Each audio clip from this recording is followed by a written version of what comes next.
আসসালামু আলাইকুম। কামরুজ্জামান সরকার সকলকে স্বাগত জানাচ্ছি আজকের ছোট্ট ভিডিওতে। আজকে 47 বিসিএসের গতকালের পরীক্ষায় বাংলা 002 কোডের বোথ ক্যাটাগরির যে পরীক্ষাটা হয় সেখানে ব্যাকরণ থেকে ভাষা থেকে কিছু বিষয় ছিল শুদ্ধিকরণের ক্ষেত্রে।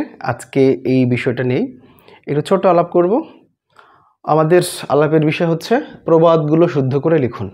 প্রশ্ন এসেছে, অনেকেই ভেবেছে যে প্রবাদ কিভাবে শুদ্ধ করে লিখব। অনেকেই বাক্যকে শুদ্ধ করে লিখেছে, অনেকেই প্রবাদ শুদ্ধ করে লিখেছেন। এক্ষেত্রে আমরা একটা বাক্য দেখে নিই আগে। ওকে দিয়ে কোনো কাজই হবে না, ও একটা কলুর বলদ। প্রবাদগুলো শুদ্ধ করে লিখুন। এখানে বলা হচ্ছে প্রবাদগুলো শুদ্ধ করে লিখুন। এখানে বাক্য শুদ্ধ করার কথা বলা নাই। বাক্য শুদ্ধ করার কথা বলা হলে ওকে কলুর বলদ বানিয়ে ফেলতাম বাক্যের মধ্যে, কিন্তু যেহেতু প্রবাদগুলো শুদ্ধ করে লিখতে বলছে সুতরাং প্রবাদকে শুদ্ধ করব। এই বাক্যে যা আছে তার মতাদর্শী করব আমাদের প্রবাদকে। এখানে প্রবাদের সাথে বাগধারাও যদি সম্পর্কিত, সুতরাং প্রবাদে না কুলালে বাগধারাকে নিয়ে আসব। প্রথমটা দেখি, ওকে দিয়ে কোনো কাজই হবে না। তার মানে কি, এখানে কি ভাবটা প্রকাশ পাচ্ছে? ওকে দিয়ে কোনো কাজই হবে না মানে ও একটা অপদার্থ বা অকর্মণ্য, অলস, অকেজো এই জাতীয়, তাই না? ওকে আমরা বলছি, তার মানে এর সম্পর্কে একটা নেতিবাচক, একটা নেতিবাচক একটা বিষয় বোঝাচ্ছে। তাহলে নেতিবাচক বোঝালে কলুর বলদ। কলুর বলদ তো পরিশ্রমী। কলুর বলদ সবসময় ঘানি টানছে, কাজ করে যাচ্ছে অন্যের নির্দেশ মতো। তার মানে অবশ্যই কলুর বলদ এখানে পারফেক্ট নয়। তাহলে কি পারফেক্ট হবে? অপদার্থ। অপদার্থের বাগধারা কি আমরা পাই আর কি। আমরা বলতে পারি অকাল কুষ্মাণ্ড। ওর মতো ওকে দিয়ে কোনো কাজই হবে না, ও একটা অকাল কুষ্মাণ্ড। এটা যদি মনোপুত না হয় আমরা বলতে পারি আমড়া কাঠের ঢেকি। হ্যাঁ, আমড়া কাঠের ঢেকি বলতে পারি আমরা। আমড়া কাঠের ঢেকি, এটার অর্থ হচ্ছে অপদার্থ। আমরা বলতে পারি অকর্মার ধাড়ি। এরকম অনেক কিছুই কিন্তু আমরা বলতে পারবো। আর এটাই ঠিক, আমি কিন্তু অনেকগুলো বলতে পারবো। পিএসসি যারা খাতা দেখবেন তারা একটাই নেবেন এটা কিন্তু কোনো কথা না, কারণ এগুলো বাগধারার ক্ষেত্রে কিন্তু অল্টারনেটিভ অনেক আছে একই অর্থের। শুধুমাত্র আমি দেখব যে আমার বাক্যের সঙ্গে ওই শব্দটা, যে বাগধারাটা নিচ্ছি বা প্রবাদ প্রবচনটা নিচ্ছি সেটা মিলছে কিনা। তাহলে আমি এটা করতেই পারি যে আমরা কাঠের ঢেকি, তারপর ওই যে অকাল কুষ্মাণ্ড, অকর্মার ধাড়ি, এরকম আমরা নিয়ে নিতে পারি ইচ্ছে মতো, যে যেভাবে নেবেন শুধু মিলতে হবে। দ্বিতীয়টা বলছে, আমি জানতাম তার এই দুর্গতি হবে। কথায় বলে না আঙ্গুল ফুলে কলা গাছ। আঙ্গুল ফুলে কলা গাছ মানে ধনী হওয়া। আর এখানে বোঝাচ্ছে আমি জানতাম তার এই দুর্গতি হবে। এখান থেকে বের করেছে দুর্গতি মানে খারাপ কিছু হয়েছে, নেগেটিভ হয়েছে, মাইনাস কিছু হয়েছে, খারাপ কিছু। কিন্তু আবার বলছে আঙ্গুল ফুলে কলা গাছ। আঙ্গুল ফুলে কলা গাছ মানে তো প্লাস। আমার আঙ্গুল ফুলে কলা গাছ মানে হলো আমি ধনী হয়ে গেলাম। তাহলে এখানে কি দিতে পারি আমরা? আমি জানতাম তার এই দুর্গতি হবে মানে ছেলেটা এমন কিছু করছে, আমি জানতে পারছি যে খারাপ কিছু করছে, কিন্তু আমি কিছু বলছি না, কিন্তু আমি জানি ওর একটা খারাপ কিছু হবে মানে দুর্গতি হবে। আঙ্গুল ফুলে কলা গাছ মানে ধনী, এ তো মানে দোয়া করা হয়ে গেল আর কি, সেটা হবে না। এখানে হতে পারে যে অতি লোভে তাঁতি নষ্ট। ছেলেটা লোভ করছে, অতি লোভে তাঁতি নষ্ট। আবার আমরা জানি যে অতি দর্পে হত লঙ্কা, মানে অতিরিক্ত অহংকার দেখিয়েছে তার পতন হবে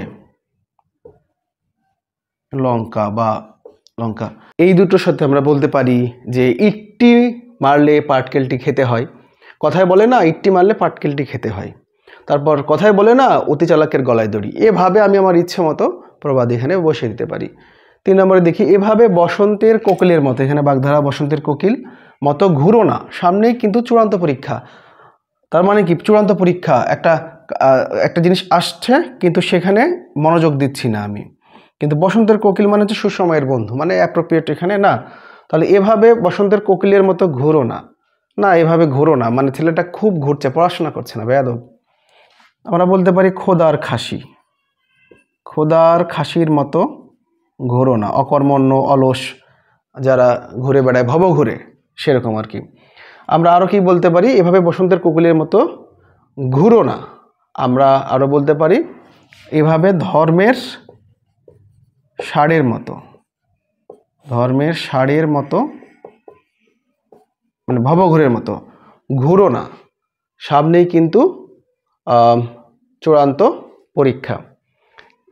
এভাবে খোদার খাসির মতো ঘুরো না, এভাবে ধর্মের ষাঁড়ের মতো ঘুরো না।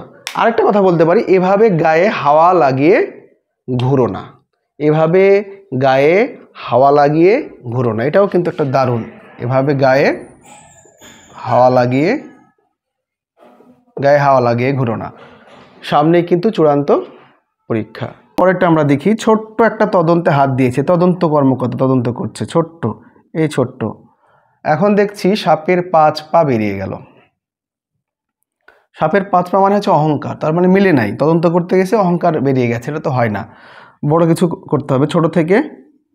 এখন দেখছি সাপের 5 পা বেরিয়ে গেল, মানে অনেক কিছু বড় কিছু পাওয়া গেছে, মানে একটা আশ্চর্যজনক ঘটনা হয়ে যাচ্ছে, মানে এটাকে বড় হয়ে যাচ্ছে, অনেক বড় হয়ে যাচ্ছে। তদন্তে হাত দিয়েছিলাম, তাহলে এক্ষেত্রে অ্যাপ্রোপ্রিয়েট, সবচেয়ে ভালো যেটা এর সঙ্গে মানায়, ছোট্ট একটা তদন্তে হাত দিয়েছিলাম, এখন দেখছি কেঁচো খুঁড়তে